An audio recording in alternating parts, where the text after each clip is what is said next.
ꯃꯌꯥꯝꯕꯨ ꯑꯍꯥꯟꯕꯃꯛꯇꯗ ꯍꯦꯂꯤ ꯃꯩꯁꯅꯥꯝꯅ ꯇꯔꯥꯝꯅ ꯑꯣꯛꯆꯕꯒ ꯂꯣꯏꯅꯅ ꯈꯨꯔꯨꯝꯖꯔꯤ꯫ ꯃꯌꯥꯝꯗ ꯇꯥꯍꯟꯖꯔꯤꯕ ꯋꯥꯔꯤ ꯑꯁꯤꯒꯤ ꯃꯃꯤꯡ ꯏꯃꯥ꯫ ꯋꯥꯔꯤ ꯑꯁꯤꯕꯨ ꯏꯕꯤꯔꯛꯄꯅ ꯃꯣꯅꯥꯂꯤꯀꯥ ꯀꯩꯁꯥꯝ꯫ ꯋꯥꯔꯤ ꯑꯁꯤ ꯃꯌꯥꯝ ꯄꯨꯟꯅ ꯇꯥꯃꯤꯟꯅꯔꯁꯤ꯫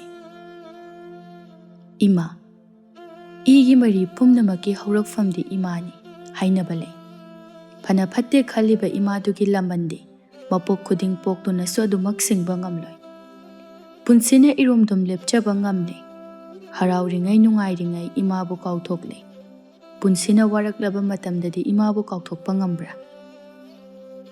ꯏꯃꯥ ꯃꯥꯕꯨ ꯀꯧꯗꯨꯅ ꯇꯦꯡꯊꯥꯕꯗ ꯑꯋꯥꯕ ꯃꯌꯦꯡ ꯇꯥꯕꯒꯨꯝꯅ ꯐꯥꯎꯗꯕ꯭ꯔꯥ? ꯏꯃꯥꯗꯒꯤ ꯍꯦꯟꯕꯕꯨ ꯀꯔꯤ ꯂꯩꯔꯝꯒꯅꯤ?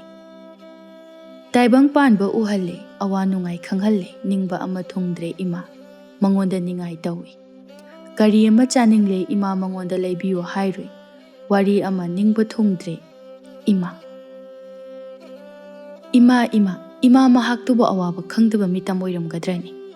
ꯏꯃꯥꯒꯤ ꯑꯋꯥꯕꯁꯨ ꯈꯪꯐꯝ ꯊꯣꯛꯏ꯫ ꯄꯨꯟꯁꯤ ꯈꯣꯡꯂꯣꯏ ꯈꯟꯕ ꯂꯨꯏ, ꯈꯣꯡꯊꯥꯡ ꯁꯣꯏꯔꯨꯔꯕꯗꯤ ꯑꯅꯧꯕ ꯄꯨꯟꯁꯤ ꯑꯃ ꯁꯦꯝꯕꯁꯨ ꯑꯣꯏꯊꯣꯛꯄ ꯂꯩ꯫ ꯑꯗꯨꯕꯨ ꯑꯄꯣꯛꯄꯤ ꯏꯃꯥ ꯃꯍꯥꯛꯇꯤ ꯃꯄꯣꯛꯁꯤꯗ ꯑꯅꯤ ꯁꯨꯅ ꯐꯪꯒꯗ꯭ꯔꯥ? ꯅꯤꯡꯊꯤꯕꯤ ꯄꯨꯈ꯭ꯔꯤꯗꯒꯤ ꯏꯁꯤꯡ ꯄꯨꯜ ꯑꯃ ꯄꯨꯗꯨꯅ ꯀꯥꯔꯛꯏ꯫ ꯏꯁꯤꯡ ꯑꯗꯨ ꯆꯥꯛꯈꯨꯝꯗ ꯄ꯭ꯔꯞ ꯄ꯭ꯔꯞ ꯊꯝꯂꯨꯔꯦ, ꯑꯗꯨꯒ ꯊꯣꯔꯛꯂꯒ ꯁꯣꯔ ꯑꯃ ꯍꯣꯟꯇꯣꯛꯏ, ꯑꯗꯨꯒ ꯍꯥꯏꯖꯩ, "ꯑꯣ ꯏꯃꯥ ꯏꯕꯦꯝꯃ, ꯆꯥꯛꯈꯨꯝꯒꯤ ꯊꯕꯛꯄꯨ ꯇꯧꯒꯗ꯭ꯔꯥ? ꯂꯩꯇ ꯂꯥꯏꯔꯒꯤꯕꯨ ꯈꯟꯒꯗ꯭ꯔꯥ? ꯏꯍꯦ, ꯑꯉꯥꯡꯗꯨꯅ ꯀꯗꯣꯝ ꯆꯠꯈ꯭ꯔꯦ? ꯕꯨꯡꯉꯣ, ꯏꯁꯤꯡꯗꯒ ꯀꯨꯝꯃꯝꯗꯅ ꯇꯣꯛꯑꯔꯅꯤ꯫ ꯍꯥꯏ ꯕꯨꯡꯉꯣ!"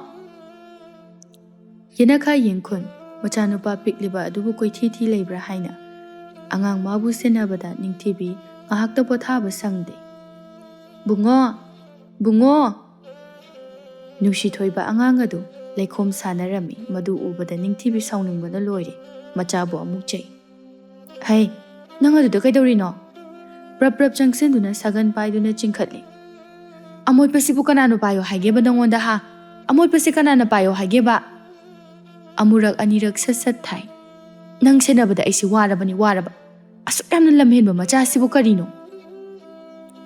ꯅꯨꯡꯁꯤꯊꯣꯏꯕ ꯋꯥ ꯀꯞꯄꯤ꯫ ꯃꯈꯣꯡ ꯃꯈꯨꯠꯇꯨ ꯐꯖꯅ ꯍꯥꯝꯇꯣꯛꯄꯤꯔꯕ ꯃꯇꯨꯡꯗ ꯂꯝ ꯍꯦꯜꯂꯦ ꯍꯥꯏꯗꯨꯅ ꯐꯨꯕꯤꯔꯤꯕ ꯃꯆꯥꯗꯨꯕꯨ ꯑꯃꯨꯛ ꯊꯦꯝꯂꯤ꯫ "ꯇꯣꯛꯑꯣꯁꯦ, ꯏꯆꯥꯗꯤ ꯃꯔꯝ ꯃꯣꯛꯄꯅꯤ, ꯇꯣꯛꯑꯣꯕ." ꯅꯨꯡꯁꯤꯊꯣꯏꯕ ꯀꯞꯄ ꯇꯣꯛꯂꯁꯨ ꯍꯤꯛ ꯍꯤꯛ ꯂꯥꯎꯔꯤ꯫ ꯃꯆꯥꯅ ꯍꯤꯛ ꯍꯤꯛ ꯂꯥꯎꯕꯗꯨ ꯎꯔꯒ ꯅꯤꯡꯊꯤꯕꯤ ꯅꯨꯡꯉꯥꯏꯔꯛꯇ꯭ꯔꯦ꯫ ꯐꯨꯕꯤꯔꯝꯗ꯭ꯔꯕꯁꯨ ꯐꯒꯗꯕꯅꯤꯀꯣ ꯍꯥꯏꯅ ꯈꯜꯂꯛꯏ꯫ ꯇꯞꯅ ꯀꯧꯏ, "ꯕꯨꯡꯉꯣ, ꯇꯣꯛꯑꯣ, ꯂꯝ ꯍꯦꯜꯂꯅꯨꯀꯣ, ꯏꯃꯥꯁꯨ ꯅꯪꯕꯨ ꯐꯨꯅꯤꯡꯕ ꯅꯠꯇꯦ." "ꯏꯃꯥꯅꯦ, ꯆꯦꯡꯒ ꯑꯝꯇ ꯈꯩꯔꯨꯒꯦ, ꯅꯪ ꯅꯨꯃꯤꯠ ꯇꯥꯗ꯭ꯔꯤꯉꯩꯗ ꯉꯥꯏꯍꯥꯛ ꯇꯨꯝꯊꯣꯛꯅꯕ ꯏꯃꯥ ꯁꯨꯝꯕꯤꯒꯦ." ꯑꯉꯥꯡ ꯑꯗꯨ ꯁꯨꯝꯕꯤꯔꯤ꯫ ꯇꯞꯅ ꯇꯨꯝꯊꯔꯛꯂꯦ꯫ ꯐꯃꯨꯡꯗ ꯑꯃꯨꯛ ꯁꯨꯝꯕꯤꯔꯦ꯫ ꯀꯞꯂꯨꯕꯗꯨꯗ ꯑꯃꯨꯛꯁꯨ ꯍꯤꯛ ꯍꯤꯛ ꯂꯥꯎꯔꯤ꯫ ꯑꯗꯨ ꯐꯥꯎꯕ ꯍꯦꯛ ꯃꯃꯥ ꯀꯧꯕꯅꯤꯅ ꯅꯨꯡꯉꯥꯏꯇꯦ꯫ ꯅꯤꯡꯁꯤꯡꯂꯛꯄ ꯋꯥꯍꯩ ꯈꯔꯒ ꯂꯣꯏꯅꯅ ꯅꯥꯞꯄ ꯑꯅꯤꯗ ꯇꯥꯔꯛꯏ ꯅꯨꯡꯁꯤꯔꯕ ꯈꯣꯟꯖꯦꯜ ꯑꯃ, ꯅꯣꯡꯍꯤꯛꯅꯕ ꯈꯣꯟꯖꯦꯜ ꯑꯃꯈꯛꯅꯤ꯫ "ꯅꯪꯅ ꯉꯁꯤ ꯏꯃꯥꯅ ꯉꯥꯡꯕꯗ ꯁꯥꯎꯔꯤꯕ, ꯅꯅꯤꯡ ꯊꯨꯡꯍꯟꯗꯦ ꯅꯤꯡꯊꯥ ꯇꯧꯔꯤꯕꯗꯣ, ꯏꯃꯥꯅ ꯅꯪꯕꯨ ꯅꯨꯡꯁꯤꯗꯕꯒꯤ ꯅꯠꯇꯦ ꯍꯥꯏꯕꯁꯦ ꯅꯪꯅ ꯍꯧꯖꯤꯛ ꯈꯪꯗ꯭ꯔꯕꯁꯨ, ꯍꯌꯦꯡ ꯅꯪꯅ ꯅꯃꯤꯠꯇ ꯅꯆꯥ ꯍꯥꯏꯕꯗꯨ ꯎꯔꯛꯂꯕ ꯃꯇꯝꯗ ꯃꯃꯥꯅ ꯃꯆꯥꯕꯨ ꯀꯌꯥꯝ ꯅꯨꯡꯁꯤ, ꯏꯆꯥꯒꯤꯗꯃꯛ ꯀꯌꯥꯝ ꯋꯥꯏ ꯍꯥꯏꯕꯗꯣ ꯅꯪꯁꯨ ꯈꯪꯂꯛꯀꯅꯤꯀꯣ ꯏꯕꯦꯝꯃ."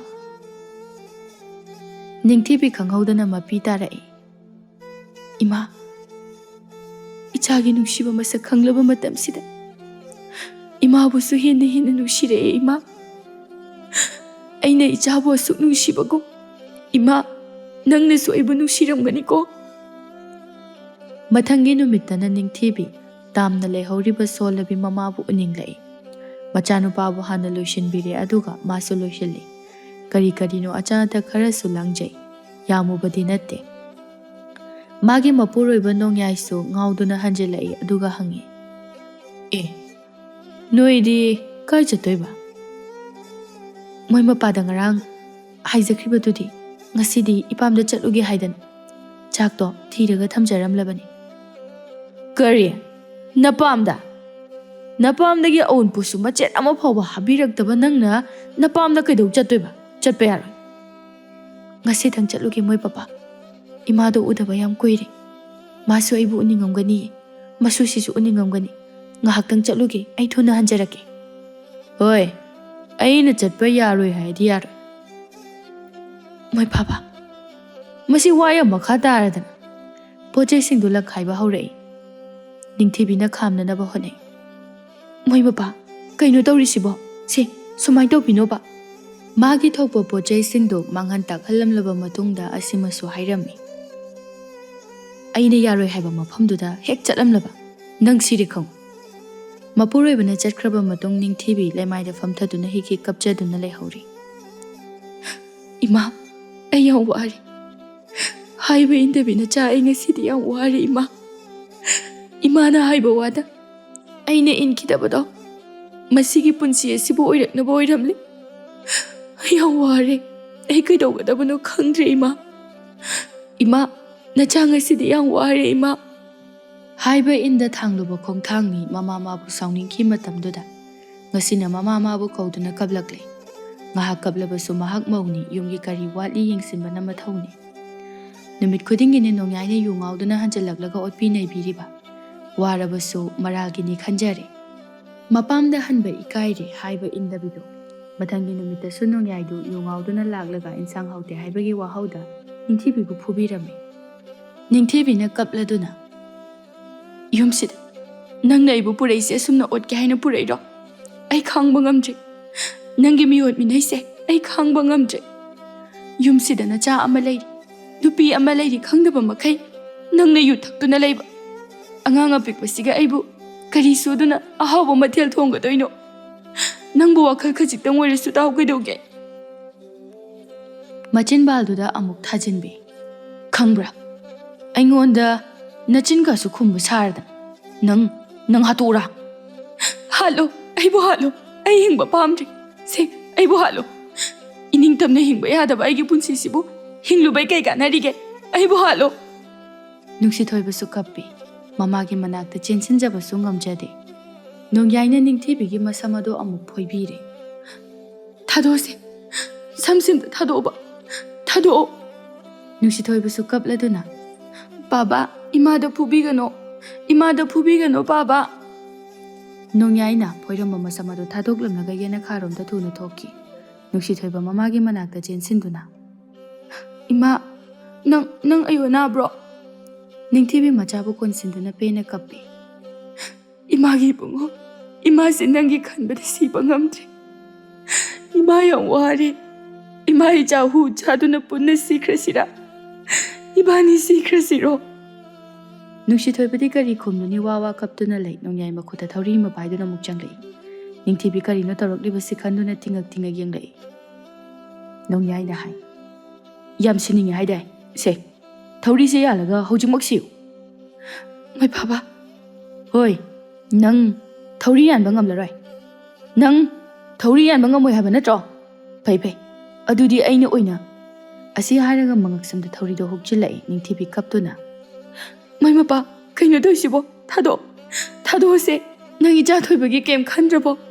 ꯊꯥꯗꯣꯛꯑꯁꯦ꯫ ꯅꯨꯡꯁꯤꯊꯣꯏꯕꯅ ꯃꯄꯥꯒꯤ ꯈꯣꯡꯗ ꯌꯥꯅ ꯀꯟꯅ ꯆꯤꯛꯂꯛꯏ꯫ ꯅꯣꯡꯌꯥꯏ ꯆꯩꯅꯥ ꯑꯗꯨꯗ ꯅꯤꯡꯊꯤꯕꯤꯕꯨ ꯐꯠ ꯊꯥꯗꯣꯔꯛꯏ, ꯑꯗꯨꯒ ꯅꯨꯡꯁꯤꯊꯣꯏꯕꯕꯨ ꯀꯟꯅ ꯏꯜꯂꯤ꯫ ꯑꯉꯥꯡ ꯑꯗꯨ ꯂꯩꯃꯥꯏꯗ ꯇꯥꯏ꯫ ꯏꯃꯥꯒꯤ ꯏꯕꯨꯡꯉꯣ! ꯉꯁꯥꯏ ꯃꯈꯩ ꯇꯨꯁꯣꯟ ꯃꯥꯟꯁꯣꯟꯅꯕꯤꯒꯨꯝ ꯀꯞꯇꯨꯅ ꯈꯪꯂꯝꯕꯗꯨ ꯃꯆꯥ ꯁꯣꯛꯂꯛꯄꯗ ꯅꯨꯡꯁꯥ ꯑꯃꯣꯡꯒꯨꯝꯅ ꯃꯁꯣꯡ ꯐꯪꯂꯛꯂꯦ꯫ ꯏꯁꯣꯔ ꯃꯍꯥꯛꯅꯤ ꯈꯜꯂꯤꯕ ꯃꯄꯨꯔꯣꯏꯕꯗ ꯈꯨꯠ ꯊꯥꯔꯛꯂꯦ꯫ ꯃꯅꯥꯛꯇ ꯇꯥꯔꯝꯕ ꯊꯣꯡꯉꯥꯛ ꯆꯩꯅ ꯃꯀꯣꯛ ꯑꯗꯨꯗ ꯊꯣꯝꯃꯤ꯫ ꯅꯣꯡꯌꯥꯏꯁꯨ ꯂꯩꯃꯥꯏꯗ ꯍꯥꯏꯊꯈ꯭ꯔꯦ꯫ ꯅꯤꯡꯊꯤꯕꯤ ꯃꯆꯥꯕꯨ ꯍꯥꯟꯅ ꯌꯦꯡꯉꯤ꯫ ꯏꯃꯥꯒꯤ ꯏꯕꯨꯡꯉꯣ! ꯃꯆꯥꯕꯨ ꯄꯝꯈꯠꯇꯨꯅ ꯅꯨꯃꯤꯗꯥꯡ ꯑꯗꯨꯗ ꯃꯄꯥꯝ ꯂꯝꯗꯝ ꯑꯗꯨꯕꯨ ꯌꯧꯅꯅꯕ ꯃꯍꯥꯛ ꯆꯦꯜꯂꯛꯂꯦ꯫ ꯁꯥꯡꯂꯕ ꯂꯝꯕꯤ ꯑꯗꯨ ꯃꯆꯥꯕꯨ ꯄꯝꯗꯨꯅ ꯈꯣꯡꯅ ꯆꯦꯜꯂꯛꯂꯤꯕꯗꯨ ꯋꯥꯕꯒꯨꯝꯅ ꯈꯜꯂꯤ꯫ ꯑꯍꯤꯡ ꯑꯗꯨꯗ ꯃꯄꯥꯝ ꯌꯧꯔꯦ꯫ ꯊꯣꯡ ꯊꯤꯟꯗꯨꯅ ꯃꯃꯥꯕꯨ ꯀꯧꯏ꯫ ꯏꯃꯥ, ꯊꯣꯡ ꯍꯥꯡꯉꯣ ꯏꯃꯥ! ꯆꯥꯎꯕꯤ ꯏꯁꯤꯁꯤꯅ ꯇꯨꯝꯂꯤ꯫ ꯎꯔꯣꯟ ꯁꯥꯔꯣꯟ ꯃꯄꯥꯟꯗꯒꯤ ꯈꯣꯟꯖꯦꯜ ꯑꯃ ꯇꯥꯕꯒꯨꯝꯅ ꯐꯥꯎꯔꯛꯏ꯫ ꯏꯃꯥ, ꯑꯩꯅ ꯀꯧꯔꯤꯁꯤ ꯇꯥꯔꯗꯤ ꯊꯣꯡ ꯑꯝꯇ ꯍꯥꯡꯉꯣ ꯏꯃꯥ! ꯃꯆꯥꯒꯤ ꯈꯣꯟꯖꯦꯜꯅꯤ ꯈꯪꯂꯛꯄꯗ ꯆꯥꯎꯕꯤ ꯐꯨꯛ ꯍꯧꯒꯠꯂꯤ꯫ ꯄ꯭ꯔꯞ ꯊꯣꯔꯛꯇꯨꯅ ꯊꯣꯡ ꯑꯗꯨ ꯍꯥꯡꯉꯤ꯫ ꯑꯣꯏꯔꯝꯂꯤꯕ ꯃꯇꯧꯗꯨꯗ ꯄꯥꯈꯠꯅ ꯍꯥꯏ, ꯏꯃꯥꯒꯤ ꯏꯕꯦꯝꯃ! ꯅꯤꯡꯊꯤꯕꯤ ꯃꯄꯤ ꯁꯤꯟꯊꯗꯨꯅ ꯃꯃꯥꯗ ꯅꯤꯡꯉꯝꯗꯅ ꯌꯦꯡꯂꯛꯏ, ꯑꯗꯨꯒ ꯍꯥꯏ, ꯏꯃꯥ, ꯂꯝꯍꯦꯟꯕꯤ ꯅꯆꯥ ꯑꯩꯕꯨ ꯉꯁꯤ ꯐꯥꯎꯕ ꯋꯥꯔꯧꯔꯤꯕ꯭ꯔꯥ? ꯑꯩꯒꯤ ꯆꯪꯖꯐꯝ ꯄꯤꯔꯔꯣꯏꯗ꯭ꯔꯣ ꯏꯃꯥ? ꯃꯆꯥꯒꯤ ꯋꯥꯍꯩ ꯑꯁꯤꯅ ꯆꯥꯎꯕꯤ ꯇꯨ ꯆꯨꯡꯉꯤ꯫ ꯃꯃꯥꯒꯤ ꯃꯐꯝꯗ ꯃꯆꯥꯒꯤ ꯆꯪꯖꯐꯝ ꯍꯥꯏꯕ ꯑꯃꯃꯨꯛ ꯂꯩꯔꯤꯕ꯭ꯔꯥ? ꯃꯃꯥꯅ ꯍꯤꯡꯂꯤꯕ ꯃꯆꯥꯒꯤꯗꯃꯛꯇꯅꯤ꯫ Imagi bema. Karino ichana tawrakliba mataw ase. Lao, imaga changasi. Isu thoibadi kaidawre. Imungda pushinbiro. Masu adubu imungda pushinbira e pamungda sumbige tawe. Angang adu makeup thoraktuna mamada chetna konduna kaplai. Ima, ai kizaye. Ningthibi su kappi chawbi nungaitana. Isu thoiba, kaisu tawruyi bubokni. Se. Abokni. Nungsi thoiba kappa toklaga mabokta yenglai. Chawbi na hangi. Karigino. Thenglaba ahingsida nakhoina tawrakliba se kaino. Abo, Pabana imada phuye, aingonda su phuye. Imabu thawrina pulaga hatke tawbagi. Akhoi ani chela ine. Chawbi khangsaw sawrei. Kari, adu usittaba. Ichabu nupini haiduna usittaba. Ima, pumnamak imana haiba ilamlabadi tho'amu. Nachana lamhenbi oirubana. Isana thakchaba langda thuzabani, wazabani. Ai kanadasu waraude. Imagi bema. Ima, hera, mana usitaba yabra. Hayengmak ima jatke. Khangloidra doma. Ima, mangonda kaisu haigumsi. Magaso mohana leminaba pamtre. Masu magi thokpa leizarasana. Ima ichasu ngamnanaba hingage. Phare thengi, pothanaba tawrasi. Hayeng phajana hainarasi. Asam tawna ahing adu pothanaba tawri. Ningthibi ahing chupa mamit khakla ama phawo isinba ngamde. Asum tawna ahing adu haukhri. Nongyaga ningthibiga sukhainare. Ningthibi mapamda machabu yoktuna hingba tai. Laikagi minok maisa misau marag asida macha nungsi thoibagidamagta akhangkanbi mama ama oiba tai. Chawbi solaba susona kaithel thogli. Ingkholdagi hekchiluba insang sing adu hayenggidamak mapun punnaba hotnari. Ningthibi su yauri. Chawbi na hai. Bema, isu thoibadi kadom chakre.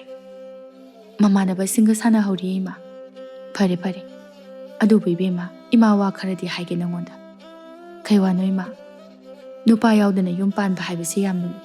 Solabina ma aina nangbu kayam kuina yengsinba ngamgani. Imana hainingise aibu yum amu palo sira. Punsigi khongthang haibase maikay ama soirabadi maikay ama yengba tabani. Ai icha thoibase yam nusi ima. Ibema. Imana haibadu injaramnadi ai asumna oiramna. Adubu ima. Hawjiksu matam leirisidi. Adubu hawjikti ai yum phaluri. Ipamda halaktuna amuk leiri. Masigi mathakta nungsiraba ichagi mama amasu oiri. Pumnamak ado ima khangi. Hawkrabadi hawkredana. Lemhauriba punsi simadi ai ichagi damakta hingage ima. Hayeng ichana chawraga. Magi mamadi aduni adani hainabada ai pamdi. Ichagi mingja thigani. Magi mamado maraibak thiduna mapamda handuna leirabasu. Machagi damakta punsi chupa akhangkanbi oiki haibaduna hena phatabrani ima. Adubu chinda haiba laibagi wani. Hingbase yamna loi. Mi oina poklabadi ngamnanaba lanthengnaba tabani. Ichana aigi manglani. Akhangkanbi oisake. Nachada thawna hapiyo ima. Imagi bema. Asum tawna numida do maso haujinki. Nongma nungthil amada nungsi thoibado sanaba waraduna halai. Mamabu kauduna changlai. Ima. Haima, kaidawri bungo. Mama, akhoi bubokti. Abokti kai thin chakri dudi. Os talli he. Kaidawrage, nangna bo hangi duba. Aduburo ima, midi ngamuk chahawi. Aigi so bokta lebiyu haige tawba. Haima, adugi bu imana leiraga loiredana. Nangi bu se leibrani ima. Leiye. Ichagi ngamuk chana naba seldi imada su leina. Hainari ngai chawbi kaitheldagi prap kumlai. Bema, lubak se thawse. Ningthibina lubak ado thangthabiraga. Kaidawrage nganta changadi. Posidi amta yolaktrabo ima. Chawbi phaija saramba phi aduna mamai mamit adu taithoklaga khumlai. Kharadi yolai. Ngasidi ningthau manai khara laklaga kaithel phamba yaroi haina tansilaklibani. Karigi. Ho khangdre bema lairaba khoidine hingbada lugadawri. Adubu haiba. Ningthau manai ni na moina tawningba hekta tawba yabra. Aikhoi khara haunaraga ningthau da wakatgadabani. Hai, madu yaba nate. Makhoidi angambani. Ningthau gi mini. Adugi saru. Lubaktane isugi ngamuk yawbani lawthokpiro. Nungsithoi harauna. Aina haidra, abong na iging amuk lerakanina. Abo, ay nang lakpa ngairamini. Chawbi mumon taujay. Ningthibi na ngamok ado lauthok pi. Nungsithoi madubu lauduna hauna jay. Nongma haukhibana chawbi yamna sonjilakli. Imung pudabadi yade chakhum mai mutpa yade haiduna. Naha aduk oiribi ningthibi na kaithel thokpa tarami. Mahag kaithel panari. Naha so aduk oiribi masak matau su thoina phajabi madugi su mathakta. Halakpi amana kaithel thokle haibasida. Nupa kayadi yumgi nupi angang kaungnari. Yumda lehauriba matu macha singnadi. Mara laijadabi ningthibi bulana khanduna pau jajad pangsanda santokpiri. Nong masu ayuk ama nupi ama yam sauna laklaga ningthibi da ngangle. Ibema sak phajabi nong phung ngambadagi make semduna kaithal ngan thoirabanina achat awok nupa kayagi thamoidi sumhatledo. Hingo adumne hingadabagi sarukpudine nayumado kokpan khiba yadabro. Kainoi china takpiridubo. Kanano kaino su khangdana migi yumda hekta laaga ngangbiriba mayamsibu kaino. Hai, tetha sanarakanu. Nangna nupa khudingi adumaina khon nokta sanabado aingonda tawrakanu ibema. Hai, simasu haige. Napamda halakpuna lairabadi lemna layu yadro. Aigi nupado sel khara pai haiduna lang thaktuna phanana bo hotnaribado lepiyu. Ningthibi saurai. Wagi wachumna ngangbiyo. Ngasi phawba leirakpada ai kanagi mafamdasu lankhidri. Migi yumda laklaga mathong marang khangdaba wa mayam ama ngangbiribasibu kaigino. Nangi nupa kanano ai masak khangde. Nupi angang leiraga wakhal adu oktriba mado. Mado hanu warakbiyo. Nupi do yam sauna. He, tapna ngangbiyo ima masa ngamde. Noigi yumda ngangnaba wangang sangangdo mafamsida sizinabigano. Yarni lembiro. Nang aina kari tawkingo oktabi. Nupi do chatkre haujiktada ningthibi mapita na kablai. Nungsithoibana hanglai. Ima kaidorage. Ningthibi kaptaba saduna machagi koktonga wangwa manana famtharai. Nungsithoibana munna yengduna nungaitana hai. Kaishu tawdraga kaigi kapiba. Ima moisi yam phatte ko. Aduk pikliba machadugi thajadaba wangang aduda ningthibi mabukning adu khangung hek nungsi aduba hai. Imabu kanana kape hairiba. Nungsithoibana amuk hai. Ima nang yang warabo. Handang mukdita sengna ningthibi mapi tarakle machabu nungsina yengduna. Wadeda. Imabu kanana wai haibagine.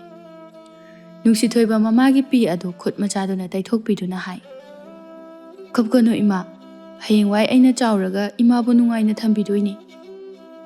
Ima kapara. Ima na hingisi ichagi banglandani. Ichana hayeng chawraga imabu nungaina thambado. Lekai mamangsida ima na lena doini. Lao imaga changasi. Ningthibi na machabu pamkhatuna mama macha changminaki. Ningthibi kalakpa singna magi maramda paulana santokpa masing asum henjilakle. Chawbi su laikhidre yumaduda mama machadang tarak lehaure. Midyeng chumdaba nupa kayana achengba tanja ngairi. Ngangbinaba mi singna maya kaduna ngaiduna leiri. Nungshiba saduna themba kaya arang utuna sumnaba hotnaba su kaya. Maraksida machagi damak akhan kanbi oina leblagi khankrabi ningthibi magi khongthang ase lure. Khongthang khuding haina singna cheksina thangnanaba hotnabada mata sengna wari. Nongma numidang ama mama macha tumba changlai. Pikliba machaduna wakhal tani taroi khangde. Ningthibi na wari kaya sari. Magini haibada machanu padu nattana kanasu laite. Imagi bungo nangbu chawruba. Hawdong lamboibana maikai khuding langoi chansilaklabada. Bebet macha nangbu chawba ngaibase ima wakhal yamda sunde. Ima akhoi babado yam phatte ko. Migi mapadini khangaba machabu yamna luna tawbi. Sanaposu achaposu mayam lebi. Nangidi ima leirisidi. Ima ngarang lambidane ipana mathengneba aduga mana aige achaposu sanaposu mayam ama lebi ge hairiba. Ha kanagi ipan bungo masak khangdaba mina asida chasi atu chaw haibada nang yaganu ko. Aidi yadi ima mana dum haini. Kari hairiba. Achapot mayam ama leige mana haiba yaw akhoi pabusu yam phatte aduna maga leirasi noi imadasu hayo hairiba. Oh haidana tana ichada phawba asigumba wari asi hawdoraklaba. Kadorage ima. Kaishu tawde. ꯃꯇꯨꯡꯗꯅꯦ ꯃꯣꯏꯅ ꯀꯧꯕꯗ ꯈꯨꯝꯒꯅꯨꯀꯣ ꯃꯣꯏꯅ ꯄꯤꯕ ꯑꯆꯥꯄꯣꯠꯀ ꯆꯥꯕ ꯌꯥꯗꯦꯀꯣ ꯍꯣꯏ 이마 ꯍꯣꯏ 이ꯆꯥꯗꯤ ꯃꯔꯝ ꯃꯣꯛꯄꯅꯤ ꯇꯨꯝꯊꯣꯛꯑꯁꯦ ꯑꯍꯤꯡ ꯑꯗꯨ ꯍꯧꯈꯤ ꯅꯣꯡꯃ ꯍꯧꯈꯤ ꯅꯨꯡꯁꯤꯊꯣꯏꯕꯁꯨ ꯅꯣꯡꯃꯒꯤ ꯁꯥꯔꯦꯞ ꯐꯥꯔꯛꯂꯤ ꯅꯤꯡꯊꯤꯕꯤ ꯃꯁꯨꯡ ꯃꯃꯥꯟꯅꯕꯤ ꯀꯌꯥꯗꯤ ꯇꯒꯠ ꯇꯦꯛꯂꯤ ꯑꯗꯨꯕꯨ ꯃꯍꯥꯛꯇꯤ ꯑꯍꯜ ꯁꯛꯇꯝ ꯑꯣꯏꯁꯤꯜꯂꯛꯂꯤ ꯅꯣꯡꯃ ꯄꯨꯡꯐꯥꯅ ꯉꯥꯟꯗ꯭ꯔꯤꯉꯩ ꯌꯥꯍꯧꯔꯒ ꯀꯩꯊꯦꯜ ꯅꯪꯅꯅꯕ ꯆꯠꯂꯤ ꯆꯥꯛ ꯏꯁꯤꯡ ꯊꯣꯡꯕ ꯅꯪꯅꯅꯕ ꯑꯃꯨꯛ ꯀꯨꯝꯂꯛꯄꯅꯤ ꯆꯥꯛ ꯇꯣꯛꯂꯒꯅ ꯍꯌꯦꯡꯒꯤ ꯄꯣꯠꯆꯩ ꯊꯤꯕ ꯆꯠꯀꯅꯤ ꯉꯥꯏꯍꯥꯛꯇ ꯄꯣꯊꯥꯕ ꯃꯥ ꯁꯪꯗꯦ ꯀꯔꯤꯒꯤꯗꯃꯛ ꯃꯆꯥꯒꯤꯗꯃꯛ ꯃꯍꯥꯛ ꯑꯋꯥꯕ ꯈꯪꯗꯦ ꯑꯗꯨꯕꯨ ꯐꯅ ꯐꯔꯝꯕ ꯃꯆꯥꯅꯤ ꯁꯪꯒꯅ ꯁꯪꯒ ꯃꯥꯡꯍꯜꯂꯤ ꯍꯥꯏꯕꯗꯨꯅꯤ ꯆꯥꯎꯔꯛꯂꯕ ꯀꯥꯟꯅꯁꯤꯗ ꯅꯨꯡꯁꯤꯊꯣꯏꯕꯗꯣ ꯉꯥꯎꯁꯤꯟꯅꯕ ꯍꯧꯔꯛꯂꯤ ꯃꯥꯒ ꯇꯤꯟꯅꯕ ꯃꯔꯨꯞ ꯄꯨꯝꯕ ꯅꯨꯡꯉꯥꯏ ꯌꯥꯏꯐꯕ ꯃꯆꯥ ꯉꯥꯛꯇꯅꯤ ꯁꯨꯗ꯭ꯔꯕꯁꯨ ꯅꯣꯝꯗ꯭ꯔꯕꯁꯨ ꯑꯗꯨꯃꯛ ꯅꯨꯡꯉꯥꯏꯅ ꯂꯩ ꯃꯗꯨꯒꯤ ꯃꯇꯧ ꯑꯗꯨ ꯃꯍꯥꯛꯁꯨ ꯇꯝꯃꯤ ꯅꯣꯡꯉꯥꯜꯂꯝꯗꯥꯏ ꯀꯩꯊꯦꯜ ꯀꯥꯔꯨꯔꯒ ꯆꯥꯛ ꯏꯟꯁꯥꯡ ꯊꯣꯡꯕ ꯅꯪꯅꯕ ꯍꯟꯖꯤꯜꯂꯛꯄ ꯐꯥꯎꯕꯗ ꯅꯨꯡꯁꯤꯊꯣꯏꯕ ꯇꯨꯝꯕ ꯌꯥꯍꯧꯔꯝꯗ꯭ꯔꯤ ꯅꯤꯡꯊꯤꯕꯤꯅ ꯃꯆꯥꯕꯨ ꯍꯧꯗꯣꯛꯄ ꯆꯪꯂꯛꯏ ꯕꯨꯡꯉꯣ ꯍꯧꯒꯠꯂꯣꯗꯅ ꯊꯦꯡꯉꯦ ꯑꯁ ꯊꯦꯡꯖꯅꯨ ꯀꯩꯗꯧꯔꯒꯦ ꯑꯩ ꯇꯨꯝꯁꯤꯠ ꯐꯥꯗ꯭ꯔꯤ ꯍꯩꯃꯥ ꯍꯧꯒꯠꯂꯨꯅꯦ ꯅꯪꯕꯣ ꯅꯆꯤꯟ ꯅꯌꯥ ꯁꯦꯡꯇꯣꯛ ꯃꯥꯏꯅ ꯐꯖꯈ꯭ꯔꯗꯕꯅꯤ ꯉꯝꯃꯔꯣꯏ ꯑꯩ ꯉꯥꯛꯇ ꯇꯨꯝꯒꯦ ꯏꯍꯦ ꯅꯁꯥꯗꯣ ꯐꯔꯔꯣꯏꯌꯦ ꯅꯨꯃꯤꯠꯅ ꯅꯝꯁꯤꯜꯂꯅꯤ ꯍꯥꯏꯕꯅꯤꯅꯦ ꯑꯁ ꯏꯃꯥ ꯑꯝꯇ ꯊꯣꯛꯈ꯭ꯔꯣꯆꯣ ꯇꯥꯏꯡꯗꯦ ꯃꯁꯤꯗꯤꯕ ꯌꯥꯗ꯭ꯔꯗꯨꯅ ꯅꯤꯡꯊꯤꯕꯤ ꯇꯨꯃꯤꯟ ꯊꯣꯔꯛꯇꯨꯅ ꯆꯥꯛ ꯊꯣꯡꯕ ꯍꯧꯈ꯭ꯔꯦ ꯆꯥꯛ ꯂꯣꯏꯁꯤꯜꯂꯛꯄ ꯑꯗꯨꯋꯥꯏꯗ ꯅꯨꯡꯁꯤꯊꯣꯏꯕ ꯍꯧꯒꯠꯂꯛꯏ ꯆꯥꯛꯈꯨꯝꯗꯨ ꯐꯥꯎꯔꯒ ꯃꯅꯤꯡꯂꯣꯝꯗ ꯊꯣꯛꯈꯤ ꯃꯆꯤꯟ ꯃꯈꯥ ꯁꯦꯡꯕ ꯂꯣꯏꯔꯒ ꯑꯃꯨꯛ ꯆꯪꯂꯛꯏ ꯑꯗꯨꯒ ꯍꯥꯏ ꯀꯩ ꯏꯟꯖꯥꯡꯅꯣ ꯀꯩꯊꯦꯜꯗꯒꯤ ꯍꯋꯥꯏꯖꯥꯔ ꯃꯌꯨꯝ ꯑꯃꯈꯛ ꯂꯩꯔꯛꯏ ꯃꯃꯥꯡꯗ ꯄꯥꯟꯕ ꯈꯣꯡꯗ꯭ꯔꯨꯝꯗꯣ ꯑꯗꯨꯒ ꯊꯣꯡꯒꯦ ꯍꯥꯎꯗꯣꯏꯖꯥꯠꯅꯤ ꯑꯁ ꯑꯗꯨꯕꯨ ꯏꯟꯖꯥꯡꯅꯤꯅ ꯀꯅꯥ ꯆꯥꯗꯣꯏꯅꯣ 이해 ꯌꯥꯝ ꯍꯥꯎꯕꯅꯦꯃꯤ ꯅꯪꯕꯣ ꯆꯥꯔꯣꯏ ꯑꯩ ꯆꯥꯅꯤꯡꯗꯦ ꯅꯊꯟꯗ ꯆꯥꯎ ꯍꯧꯖꯤꯛꯀꯤꯗꯤ ꯁꯤ ꯆꯥꯔꯣ ꯏꯃꯥ ꯍꯣꯔꯦꯟ ꯉꯥ ꯊꯣꯡꯉꯒꯦ ꯀꯩꯗꯧꯔꯒꯦ ꯁꯦ ꯉꯥꯃꯨ ꯂꯩꯔꯧ ꯈꯔ ꯄꯨꯁꯤꯜꯂꯛꯄꯅꯤ ꯂꯧꯕꯤꯔꯛꯀꯦꯀꯣ ꯆꯥꯕ ꯍꯧꯔꯣ ꯆꯥꯛꯇꯨꯗꯤ ꯂꯥꯝꯂꯕꯅꯤꯅ ꯉꯥꯏꯍꯥꯛ ꯏꯁꯧ ꯂꯥꯡꯂꯕꯁꯨ ꯆꯥꯏ ꯉꯥꯃꯨ ꯑꯔꯧꯕꯗꯨꯅꯦ ꯀꯩꯅꯦ ꯄꯨꯈꯝꯗꯨꯃ ꯂꯣꯏꯅ ꯆꯥꯊꯣꯛꯂꯦ ꯃꯆꯥꯅ ꯆꯣꯞ ꯆꯥꯕꯗꯨ ꯎꯔꯒ ꯅꯤꯡꯊꯤꯕꯤꯁꯨ ꯃꯣꯃꯣ ꯅꯣꯛꯅ ꯆꯥꯛꯇꯨ ꯆꯥꯏ ꯆꯥꯛꯇꯨ ꯆꯥꯅ ꯃꯃꯥꯅ ꯍꯥꯏ 이bungo 이마 와 하이게 ꯅꯪꯒ ꯇꯤꯟꯅꯔꯤꯕ ꯁꯪꯒꯁꯤꯡ ꯑꯗꯣ ꯏꯃꯥ ꯀꯌꯥ ꯅꯪꯒ ꯂꯣꯏꯅꯍꯟꯅꯤꯡꯗꯦ ꯑꯩꯕꯨ ꯀꯅꯥꯝꯇ ꯇꯤꯟꯅꯔꯅꯣ ꯍꯥꯏꯔꯣ ꯏꯃꯥ ꯅꯪꯕꯨ ꯇꯤꯟꯅꯒꯅꯣ ꯍꯥꯏꯕ ꯅꯠꯇꯦꯅꯦ ꯈꯔ ꯌꯦꯡꯉꯒ ꯂꯣꯏꯅꯧ ꯍꯥꯏꯕꯅꯤꯅꯦ ꯃꯃꯥꯅ ꯉꯥꯡꯂꯤꯕꯗꯣ ꯊꯧꯁꯥꯗꯅ ꯅꯨꯡꯁꯤꯊꯣꯏꯕꯗꯣ ꯄꯨꯈꯝ ꯑꯗꯨꯗ ꯃꯈꯨꯠ ꯖꯣꯔꯣ ꯍꯥꯝꯖꯤꯟꯗꯨꯅ ꯊꯣꯛꯈꯤ ꯅꯤꯡꯊꯤꯕꯤ ꯃꯆꯥꯕꯨ ꯌꯦꯡꯗꯨꯅ ꯂꯩꯍꯧꯏ ꯂꯩꯀꯥꯏꯗ ꯅꯨꯡꯁꯤꯊꯣꯏꯕꯒꯤ ꯃꯔꯝꯗ ꯋꯥꯔꯤ ꯀꯌꯥ ꯁꯥꯟꯅꯔꯛꯂꯤ ꯃꯌꯥꯏ ꯀꯥꯕ ꯆꯤꯟꯖꯥꯛ ꯆꯥꯏ ꯏꯆꯥ ꯏꯁꯨ ꯂꯝꯗꯝꯅꯔꯛꯀꯅꯤ ꯉꯜꯂꯤꯉꯩꯗ ꯋꯥꯔꯛ ꯍꯧꯕꯅ ꯐꯩ ꯃꯁꯤꯅꯆꯤꯡꯕ ꯀꯌꯥ ꯉꯥꯡꯅꯕꯗꯒꯤ ꯍꯦꯟꯗꯣꯛꯇꯅ ꯅꯤꯡꯊꯤꯕꯤ ꯃꯁꯥꯗ ꯐꯥꯎꯕ ꯍꯥꯏꯔꯛꯄ ꯂꯩꯈ꯭ꯔꯕꯅꯤ ꯅꯤꯡꯊꯤꯕꯤ ꯃꯥꯒꯤ ꯊꯃꯣꯏꯗꯨ ꯇꯁꯦꯡꯅ ꯀꯥꯏꯔꯕꯅꯤ ꯊꯋꯥꯏ ꯅꯨꯡꯉꯥꯏꯇꯅ ꯃꯌꯨꯝꯗ ꯍꯟꯖꯤꯜꯂꯛꯏ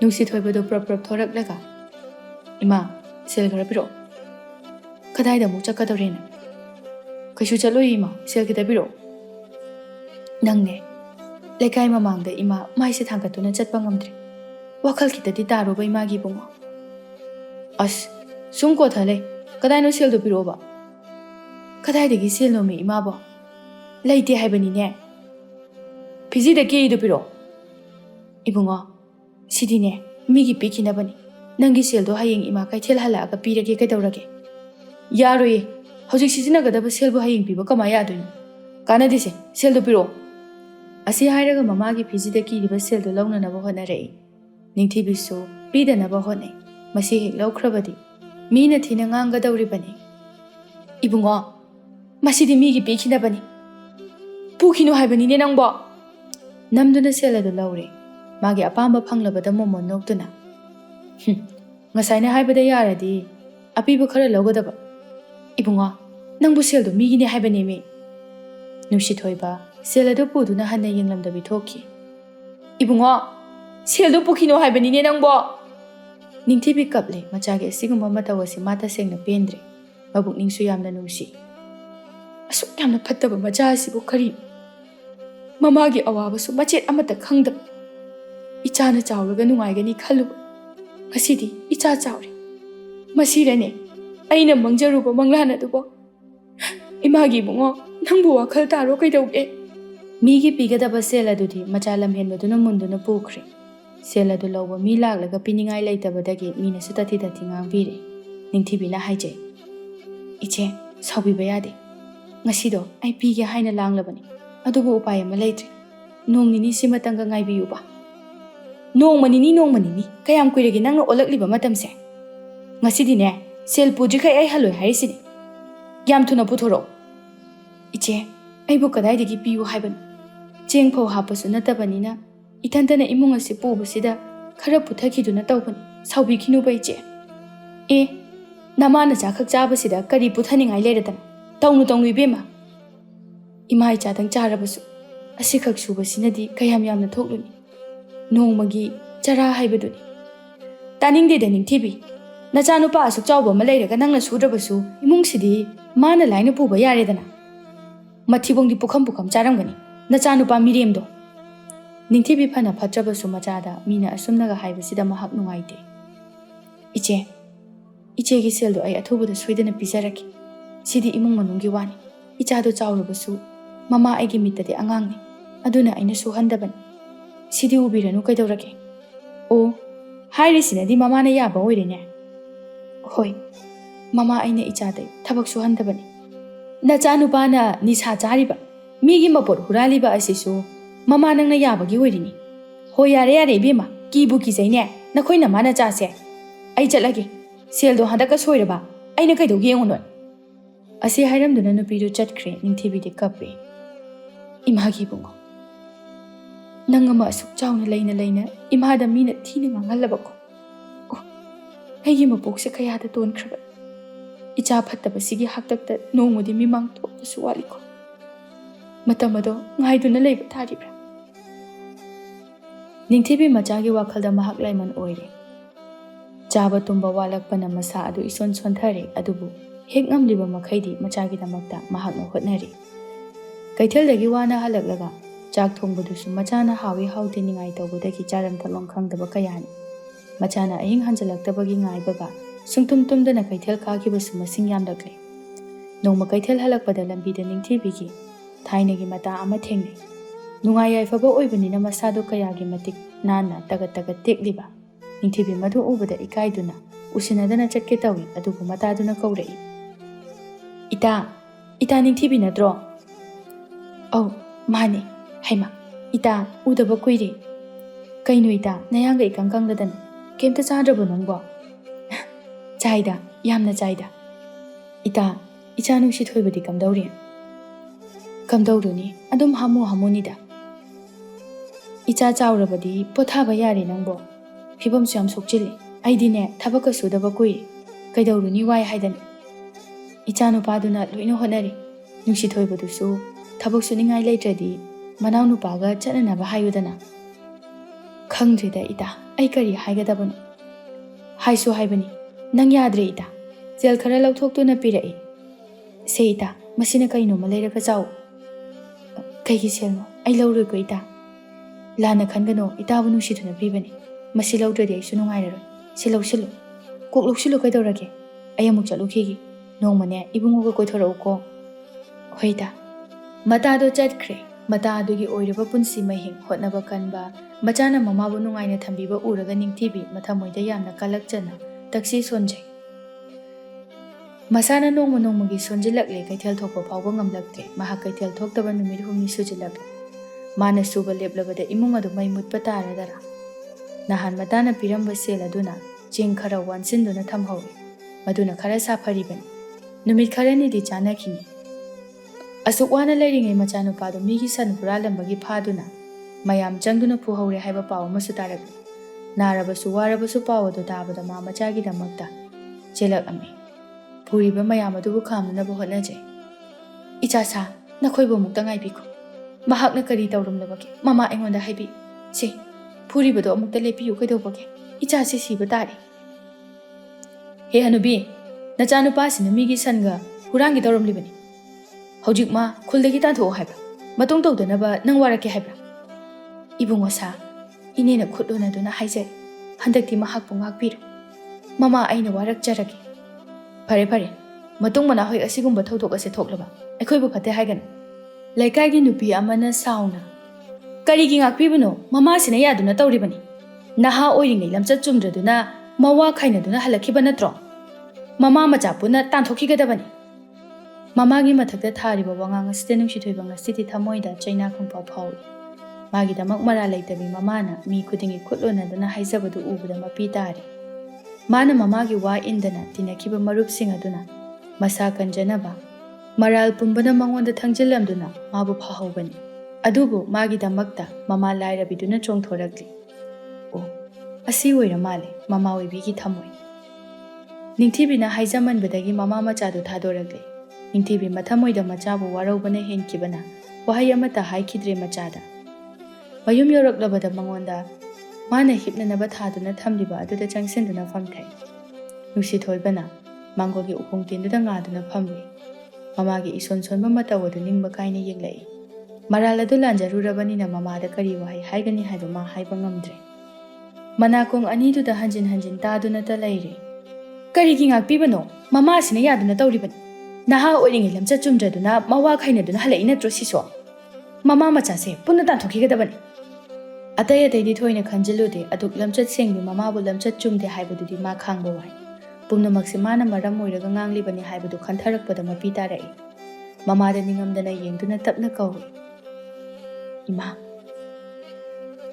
ꯃꯃꯥꯗꯨ ꯈꯨꯝꯗꯦ꯫ ꯅꯨꯡꯁꯤꯊꯣꯏꯕ ꯈꯪꯂꯦ ꯃꯃꯥꯅ ꯑꯗꯨꯛ ꯋꯥꯔꯧꯔꯦ ꯍꯥꯏꯕ꯫ ꯃꯃꯥꯒꯤ ꯅꯥꯛꯇ ꯆꯪꯁꯤꯟꯗꯨꯅ ꯁꯦꯡꯂꯕ ꯃꯃꯥꯒꯤ ꯈꯣꯡ ꯁꯣꯛꯅ ꯀꯞꯇꯨꯅ ꯍꯥꯏꯖꯩ, ꯏꯃꯥ, ꯑꯩ ꯌꯥꯝ ꯂꯥꯜꯂꯦ꯫ ꯅꯆꯥ ꯌꯥꯝ ꯂꯥꯟꯖꯔꯦ ꯏꯃꯥ꯫ ꯅꯤꯡꯊꯤꯕꯤ ꯃꯄꯤ ꯄꯨꯞ ꯄꯨꯞ ꯇꯥꯔꯛꯏ, ꯍꯧꯖꯤꯛꯁꯨ ꯋꯥ ꯉꯥꯡꯗ꯭ꯔꯤ꯫ ꯏꯃꯥ, ꯑꯩꯕꯨ ꯑꯃꯨꯛꯇ ꯉꯥꯛꯄꯤꯌꯨ꯫ ꯑꯩ ꯌꯥꯝ ꯂꯥꯟꯖꯔꯦ꯫ ꯑꯩꯕꯨ ꯌꯥꯝ ꯋꯥꯔꯧꯔꯕ꯭ꯔꯣ ꯏꯃꯥ?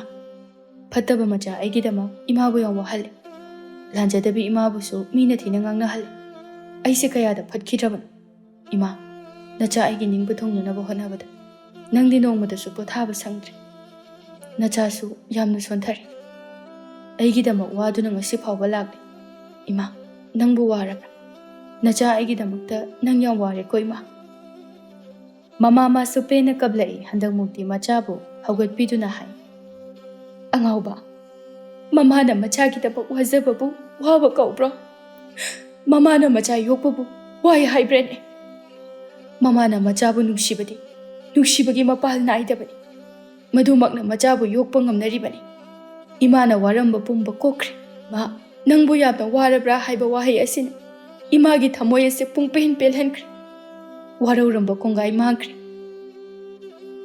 ꯃꯃꯥꯅꯕꯨ ꯃꯆꯥꯗ ꯋꯥꯔꯧꯕ ꯉꯝꯕ ꯍꯧꯅꯗꯦ꯫ ꯇꯨꯔꯦꯜꯒꯤ ꯏꯆꯦꯜꯅ ꯍꯪꯒꯠꯅ ꯆꯦꯟꯗꯕꯀꯣ ꯃꯃꯥ ꯑꯣꯏꯕꯤꯒꯤ ꯊꯃꯣꯏꯗ ꯃꯆꯥꯕꯨ ꯅꯨꯡꯁꯤꯕꯁꯨ ꯀꯩꯗꯧꯅꯨꯡꯗ ꯑꯍꯣꯡꯕ ꯅꯥꯏꯔꯣꯏꯅꯤ ꯏꯕꯨꯡꯉꯣ꯫ ꯏꯃꯥ, ꯉꯁꯤꯗꯒꯤꯗꯤ ꯑꯩ ꯂꯝ ꯍꯦꯜꯂꯔꯣꯏ꯫ ꯏꯃꯥꯅ ꯍꯥꯏꯕ ꯏꯜꯂꯒꯦ꯫ ꯏꯃꯥꯕꯨ ꯅꯨꯡꯉꯥꯏꯅ ꯊꯝꯕ ꯑꯣꯏꯖꯒꯦꯀꯣ ꯏꯃꯥ꯫ ꯏꯃꯥꯒꯤ ꯏꯕꯨꯡꯉꯣ, ꯏꯃꯥ ꯄꯦꯜꯂꯦ꯫ ꯉꯁꯤ ꯏꯆꯥꯒꯤ ꯅꯇꯧ ꯑꯁꯤꯗ ꯏꯃꯥ ꯄꯦꯜꯂꯦ꯫ ꯅꯨꯃꯤꯠ ꯑꯁꯤꯗꯒꯤ ꯅꯨꯡꯁꯤꯊꯣꯏꯕ ꯋꯥꯈꯜ ꯐꯅ ꯇꯥꯔꯦ꯫ ꯊꯕꯛ ꯏꯪꯈꯥꯡ ꯁꯨꯗꯨꯅ ꯁꯦꯜ ꯇꯥꯟꯗꯨꯅ ꯏꯃꯨꯡ ꯄꯨꯕ ꯍꯧꯔꯦ꯫ ꯃꯃꯥ ꯑꯣꯏꯕꯤꯗꯨꯗꯤ ꯑꯗꯨꯃꯛ ꯅꯣꯡꯃ ꯅꯣꯡꯃꯒꯤ ꯁꯣꯟꯖꯤꯜꯂꯛꯏ꯫ ꯅꯨꯡꯁꯤꯊꯣꯏꯕ ꯃꯃꯥꯒꯤ ꯃꯅꯥꯛꯇ ꯂꯥꯛꯇꯨꯅ ꯐꯝꯃꯤ꯫ ꯏꯆꯦꯁꯤꯅ ꯇꯨꯝꯂꯝꯃꯤ꯫ ꯍꯧꯖꯤꯛꯇꯤ ꯃꯃꯥꯁꯤ ꯌꯥꯝꯅ ꯁꯣꯜꯂꯤ꯫ ꯍꯧꯈꯤꯕ ꯃꯇꯝꯗ ꯃꯃꯥꯅ ꯀꯜꯂꯤꯉꯩ ꯃꯇꯝꯗꯨ ꯅꯤꯡꯁꯤꯡꯂꯨꯕꯗ ꯅꯤꯡꯉꯝꯗꯕꯅ ꯄꯤꯛ ꯊꯜꯂꯤ꯫ ꯃꯄꯨꯛꯅꯤꯡꯗ ꯄꯦꯟꯖꯗꯅ ꯑꯁꯨꯝꯅ ꯈꯜꯂꯝꯃꯤ, ꯏꯃꯥ, ꯅꯪꯕꯨ ꯑꯃꯨꯛꯇꯪꯗꯤ ꯅꯨꯡꯉꯥꯏꯅ ꯊꯝꯖꯅꯤꯡꯉꯤ꯫ ꯀꯔꯝꯕ ꯃꯇꯝꯗꯅꯣ ꯅꯆꯥꯅ ꯏꯃꯥꯕꯨ ꯅꯨꯡꯉꯥꯏꯅ ꯊꯝꯕ ꯉꯝꯒꯗꯕ? ꯅꯆꯥꯒꯤꯗ ꯈꯟꯗꯨꯅ ꯀꯠꯊꯣꯛꯂꯤꯕ ꯄꯨꯟꯁꯤ ꯑꯗꯨꯅ ꯍꯔꯥꯎꯅ ꯊꯃꯣꯏ ꯄꯦꯟꯅ ꯅꯣꯛꯆꯕꯗꯣ ꯐꯪꯈꯤꯒꯗ꯭ꯔꯥ? ꯅꯆꯥ ꯑꯩꯒꯤꯗꯃꯛ ꯆꯥꯎꯊꯣꯛꯆꯕ ꯃꯤꯀꯨꯞ ꯑꯗꯨ ꯂꯥꯛꯈꯤꯒꯗ꯭ꯔꯥ ꯈꯪꯗꯦ꯫ ꯅꯆꯥ ꯑꯩꯅ ꯃꯇꯤꯛ ꯆꯥꯗꯕꯅ ꯏꯃꯥ ꯅꯪꯒꯤ ꯂꯃꯟꯁꯦ ꯈꯖꯤꯛꯇꯪ ꯑꯣꯏꯔꯕꯁꯨ ꯁꯤꯡꯕ ꯉꯝꯈꯤꯒꯗ꯭ꯔꯥ ꯈꯟꯕꯗ ꯊꯃꯣꯏ ꯑꯁꯤ ꯅꯤꯛꯂꯤ ꯏꯃꯥ꯫ ꯃꯃꯥ ꯃꯤꯀꯞ ꯊꯣꯔꯛꯏ꯫ ꯕꯨꯡꯉꯣ, ꯀꯩꯗꯧꯔꯦ? ꯀꯩꯁꯨ ꯇꯧꯗꯦꯗ, ꯏꯃꯥꯅ ꯇꯨꯝꯕꯗꯨ ꯁꯨꯝ ꯌꯦꯡꯉꯝꯕꯅꯤ꯫ ꯑꯗꯨꯕꯨ ꯀꯔꯤ ꯍꯥꯏꯒꯦ ꯍꯥꯏꯕꯅꯣ ꯅꯪꯕꯣ? ꯏꯃꯥ, ꯑꯩꯒꯤ ꯈꯨꯠꯁꯨꯃꯜ ꯍꯣꯔꯦꯟꯗꯤ ꯐꯪꯉꯅꯤ꯫ ꯏꯃꯥꯒꯤ ꯀꯔꯤ ꯂꯩꯔꯛꯎꯒꯦ? ꯅꯪ ꯊꯝꯖꯤꯟꯖꯧꯗ꯫ ꯏꯃꯥꯅꯕꯨ ꯍꯧꯖꯤꯛꯄꯨ ꯀꯔꯤ ꯄꯥꯝꯂꯨꯅꯤ ꯍꯥꯏꯕꯒꯦ? ꯑꯃꯇꯪꯗꯤ ꯍꯥꯏꯌꯣ ꯏꯃꯥ, ꯅꯠꯇ꯭ꯔꯒꯅ ꯀꯩ ꯆꯥꯅꯤꯡꯉꯤ ꯑꯩ ꯂꯩꯒꯦꯕ ꯏꯃꯥ? ꯅꯆꯥꯒꯤ ꯑꯁꯦꯡꯕ ꯍꯨꯃꯥꯡ ꯃꯜꯅ ꯐꯪꯖꯕ ꯁꯦꯜꯗꯨꯅ ꯏꯃꯥꯅ ꯄꯥꯝꯖꯕ ꯑꯃꯇꯪꯗꯤ ꯂꯩꯒꯦ꯫ ꯅꯪꯅ ꯄꯤꯖꯅꯤꯡꯂꯒꯅꯅꯦ, ꯍꯣꯔꯦꯟ ꯀꯩꯊꯦꯜꯗꯒꯤ ꯉꯥ ꯃꯆꯥ ꯑꯃ ꯍꯦꯛ ꯂꯩꯔꯛꯎ꯫ ꯀꯨꯏꯔꯦ ꯆꯥꯗꯕ, ꯏꯃꯥ ꯏꯆꯥ ꯊꯣꯡꯂꯒ ꯆꯥꯁꯤ꯫ ꯏꯆꯥꯗꯤ ꯉꯥ ꯊꯣꯡꯕ ꯌꯥꯝꯅ ꯄꯥꯝꯖꯕꯅꯤ, ꯍꯥꯎꯅ ꯆꯥꯁꯤ꯫ ꯍꯣꯏ ꯏꯃꯥ, ꯑꯩ ꯁꯣꯏꯗꯅ ꯂꯩꯔꯛꯀꯦ, ꯑꯆꯧꯕ ꯑꯃ ꯂꯩꯔꯛꯀꯦ꯫ ꯉꯟꯇꯥ ꯍꯜꯂꯛꯀꯦꯀꯣ ꯏꯃꯥ, ꯆꯠꯂꯨꯈꯤꯒꯦ꯫ ꯅꯨꯡꯁꯤꯊꯣꯏꯕ ꯊꯕꯛ ꯃꯐꯝꯗ ꯈꯨꯠꯁꯨꯃꯜ ꯂꯧꯕ ꯂꯥꯛꯂꯦ꯫ ꯈꯨꯠꯁꯨꯃꯜ ꯑꯗꯨꯁꯨ ꯂꯧꯔꯦ꯫ ꯀꯩꯊꯦꯜꯗꯒꯤ ꯉꯥ ꯑꯆꯧꯕ ꯑꯃ ꯂꯩꯗꯨꯅ ꯍꯜꯂꯛꯏ꯫ ꯉꯁꯤꯗꯤ ꯃꯥ ꯌꯥꯝꯅ ꯍꯔꯥꯎꯏ꯫ ꯃꯥꯒꯤ ꯍꯨꯃꯥꯡ ꯃꯜꯅ ꯐꯪꯖꯕ ꯁꯦꯜ ꯑꯗꯨꯅ ꯉꯥ ꯂꯩꯔꯒ ꯃꯃꯥ ꯃꯆꯥ ꯍꯥꯎꯅ ꯆꯥꯃꯤꯟꯅꯔꯅꯤ ꯈꯜꯂꯨꯕꯗ ꯇꯁꯦꯡꯅ ꯅꯨꯡꯉꯥꯏꯕꯅꯤ꯫ ꯃꯌꯨꯝꯗ ꯆꯪꯂꯛꯏ, ꯃꯃꯥꯒꯤ ꯀꯥꯗ ꯍꯥꯟꯅ ꯆꯪꯂꯛꯏ꯫ ꯏꯃꯥ, ꯏꯃꯥ, ꯑꯩ ꯍꯜꯂꯛꯑꯦ, ꯉꯥꯁꯨ ꯂꯩꯔꯛꯑꯦ, ꯈꯨꯆꯥꯎ ꯑꯃ, ꯌꯦꯡꯒꯦꯔꯥ ꯏꯃꯥ? ꯏꯍꯦ, ꯏꯃꯥꯁꯤꯗꯤ ꯇꯨꯝꯃꯒ ꯑꯃꯨꯛ ꯂꯩꯔꯝꯃꯤ ꯅꯨꯃꯤꯠ ꯇꯥꯔꯝꯗꯥꯏꯁꯤꯗ꯫ ꯑꯁꯤ ꯍꯥꯏꯗꯨꯅ ꯍꯧꯗꯣꯛꯏ꯫ ꯏꯃꯥ, ꯏꯃꯥ, ꯑꯩ ꯍꯜꯂꯛꯑꯦ ꯏꯃꯥ꯫ ꯀꯧꯕꯗꯨ ꯁꯨꯡꯇꯥ ꯇꯥꯗꯦ, ꯃꯁꯥ ꯅꯣꯝꯗꯨꯅ ꯑꯃꯨꯛ ꯍꯧꯗꯣꯛꯏ꯫ ꯏꯃꯥ, ꯏꯃꯥ, ꯇꯥꯕ꯭ꯔꯣ ꯏꯃꯥ? ꯃꯁꯥꯗ ꯅꯣꯝꯂꯨꯕꯗ ꯄꯗ꯭ꯔꯥꯛ ꯇꯥꯔꯛꯏ, ꯃꯃꯤꯠꯁꯨ ꯎꯏꯁꯤꯜꯂꯤ꯫ ꯌꯦꯡꯂꯨꯕꯗ ꯅꯨꯡꯁꯥ ꯁꯣꯔ ꯍꯣꯜꯂꯝꯗ꯭ꯔꯦ꯫ ꯑꯣꯏꯔꯝꯂꯤꯕ ꯃꯇꯧ ꯑꯁꯤꯗ ꯅꯨꯡꯁꯤꯊꯣꯏꯕ ꯄꯥꯈꯠꯅ ꯏꯃꯥ, ꯏꯃꯥ, ꯁꯦ, ꯇꯥꯕ꯭ꯔꯣ ꯏꯃꯥ? ꯑꯩ ꯍꯜꯂꯛꯑꯦ ꯏꯃꯥ꯫ ꯅꯨꯡꯁꯤꯊꯣꯏꯕ ꯅꯤꯡꯕ ꯀꯥꯏꯅ ꯀꯞꯂꯛꯏ꯫ ꯍꯧꯒꯠꯂꯣ ꯏꯃꯥ, ꯑꯩ ꯍꯜꯂꯛꯑꯦ꯫ ꯏꯃꯥꯕꯨ ꯉꯁꯥꯏ ꯀꯩꯊꯦꯜꯗꯒꯤ ꯉꯥ ꯂꯩꯔꯛꯀꯅꯤ ꯍꯥꯏꯕꯗꯥꯏꯅꯦ? ꯏꯃꯥꯒꯤ ꯉꯥ ꯂꯩꯔꯛꯑꯦ, ꯍꯧꯒꯠꯂꯣ ꯏꯃꯥ꯫ ꯏꯃꯥ, ꯁꯦ, ꯃꯤꯠ ꯄꯥꯡꯉꯣ, ꯍꯧꯒꯠꯂꯣ ꯏꯃꯥ꯫ ꯃꯃꯥꯒꯤ ꯍꯛꯆꯥꯡꯕꯨ ꯑꯃꯨꯛ ꯀꯣꯝꯈꯠꯇꯨꯅ ꯏꯃꯥ, ꯅꯪ ꯇꯧꯔꯝꯃꯤꯁꯦ ꯀꯩꯅꯣ? ꯅꯪ ꯑꯩꯕꯨ ꯋꯥꯔꯧꯗꯦ ꯍꯥꯏꯗꯥꯏꯅꯦ? ꯑꯗꯨꯒ ꯂꯝꯍꯦꯟꯕ ꯅꯆꯥꯏꯕꯨ ꯊꯥꯗꯣꯛꯇꯨꯅ ꯂꯣꯟꯅ ꯆꯠꯂꯝꯃꯤꯁꯦ ꯀꯩꯒꯤꯅꯣ? ꯏꯃꯥ, ꯅꯪ ꯆꯠꯈꯤꯕ ꯌꯥꯔꯣꯏꯌꯦ꯫ ꯏꯃꯥꯒꯤ ꯂꯃꯟ ꯁꯤꯡꯒꯗꯕ ꯌꯥꯝ ꯋꯥꯠꯂꯤ ꯏꯃꯥ꯫ ꯅꯪ ꯆꯠꯈꯤꯕ ꯌꯥꯔꯣꯏꯌꯦ꯫ ꯑꯩꯒꯤꯗꯤ ꯏꯃꯥ ꯅꯠꯇꯅ ꯀꯅꯥꯁꯨ ꯂꯩꯇꯦ꯫ ꯅꯪ ꯅꯆꯥꯕꯨ ꯅꯨꯡꯁꯤꯗ꯭ꯔꯕꯣ ꯏꯃꯥ? ꯅꯆꯥ ꯑꯩ ꯀꯅꯥꯒ ꯂꯩꯍꯧꯗꯣꯏꯅꯣ? ꯍꯧꯒꯠꯂꯣ ꯏꯃꯥ꯫ ꯅꯤꯡꯁꯤꯡꯂꯛꯏ ꯃꯥꯅ ꯑꯉꯥꯡ ꯄꯤꯁꯛ ꯑꯣꯏꯔꯤꯉꯩ ꯃꯃꯥꯅ ꯍꯥꯏꯈꯤꯕ ꯋꯥꯍꯩ ꯈꯔ꯫ ꯏꯃꯥ ꯀꯞꯄꯔꯣꯏ꯫ ꯏꯃꯥꯅ ꯍꯤꯡꯂꯤꯕꯁꯦ ꯏꯆꯥꯒꯤ ꯃꯪꯂꯥꯟꯗꯅꯤ꯫ ꯏꯆꯥꯅ ꯍꯌꯦꯡ ꯆꯥꯎꯔꯒ ꯏꯃꯥꯕꯨ ꯅꯨꯡꯉꯥꯏꯅ ꯊꯝꯕꯗꯣ ꯂꯩꯀꯥꯏ ꯃꯃꯥꯡꯁꯤꯗ ꯏꯃꯥꯅ ꯂꯦꯟꯅꯗꯣꯏꯅꯤ꯫ ꯍꯦꯟꯅ ꯊꯃꯣꯏ ꯆꯥꯛꯅ ꯀꯞꯂꯛꯏ ꯅꯨꯡꯁꯤꯊꯣꯏꯕ꯫ ꯏꯃꯥ, ꯅꯆꯥ ꯑꯩꯅ ꯏꯃꯥꯒꯤ ꯅꯤꯡꯕ ꯊꯨꯡꯍꯟꯕ ꯉꯝꯈꯤꯗ꯭ꯔꯦ꯫ ꯅꯆꯥꯕꯨ ꯋꯥꯔꯧꯗꯨꯅ ꯆꯠꯂꯕ꯭ꯔꯣ ꯏꯃꯥ? ꯅꯆꯥ ꯌꯥꯝꯅ ꯂꯥꯟꯈ꯭ꯔꯦ꯫ ꯐꯠꯇꯕ ꯅꯆꯥ ꯑꯩꯁꯦ ꯋꯥꯈꯜ ꯇꯥꯔꯛꯄꯗ ꯉꯥꯏꯔꯤꯌꯦ꯫ ꯏꯃꯥꯕꯨ ꯃꯤꯔꯥꯏꯔꯤꯉꯩ ꯏꯃꯥꯗꯤ ꯑꯩꯒꯤꯗꯃꯛꯇ ꯌꯥꯝꯅ ꯋꯥꯈ꯭ꯔꯦ꯫ ꯅꯆꯥꯅ ꯋꯥꯈꯜ ꯇꯥꯔꯛꯄꯗꯗꯤ ꯑꯩꯕꯨ ꯊꯥꯗꯣꯛꯇꯨꯅ ꯆꯠꯄꯅ ꯍꯥꯟꯈ꯭ꯔꯦ꯫ ꯏꯃꯥꯒꯤ ꯂꯃꯟꯁꯨ ꯁꯤꯡꯍꯧꯗ꯭ꯔꯦ ꯏꯃꯥ꯫ ꯍꯟꯗꯛꯀꯤ ꯃꯄꯣꯛ ꯑꯁꯤꯃꯗꯤ ꯄꯦꯟꯗꯕꯅ ꯄꯤꯛ ꯊꯟꯗꯨꯅ ꯅꯤꯡꯉꯝꯗ ꯂꯩꯍꯧꯔꯦ꯫ ꯅꯆꯥꯕꯨ ꯊꯥꯗꯣꯛꯇꯨꯅ ꯆꯠꯂꯕ꯭ꯔꯣ ꯏꯃꯥ? ꯇꯝꯕ ꯉꯝꯗꯕ ꯄꯨꯟꯁꯤ ꯈꯣꯡꯆꯠ ꯑꯁꯤꯗ ꯑꯩꯈꯣꯏꯕꯨ ꯇꯥꯏꯕꯪ ꯐꯥꯎꯍꯟꯕꯤꯔꯤꯕ ꯏꯃꯥꯗꯤ ꯑꯃꯈꯛꯇꯅꯤ꯫ ꯏ ꯃꯔꯤ ꯄꯨꯝꯅꯃꯛꯀꯤ ꯍꯧꯔꯛꯐꯝ ꯃꯍꯥꯛꯄꯨ ꯅꯤꯡꯖꯕꯅ ꯈꯣꯌꯨꯝ ꯂꯥꯌꯥꯝ ꯅꯤꯡꯖꯕꯗꯒꯤ ꯍꯦꯜꯂꯤ꯫ ꯏꯃꯥꯒꯤ ꯃꯤꯠꯂꯨꯗꯒꯤ ꯄꯤꯔꯥꯡ ꯇꯩꯊꯣꯛꯂꯁꯤ꯫ ꯃꯃꯥ ꯑꯣꯏꯕꯤꯒꯤ ꯑꯋꯥꯕ ꯈꯪꯃꯤꯟꯅꯗꯨꯅ ꯑꯐꯕ ꯃꯆꯥ ꯑꯃꯃꯝ ꯑꯣꯏꯃꯤꯟꯅꯔꯁꯤ꯫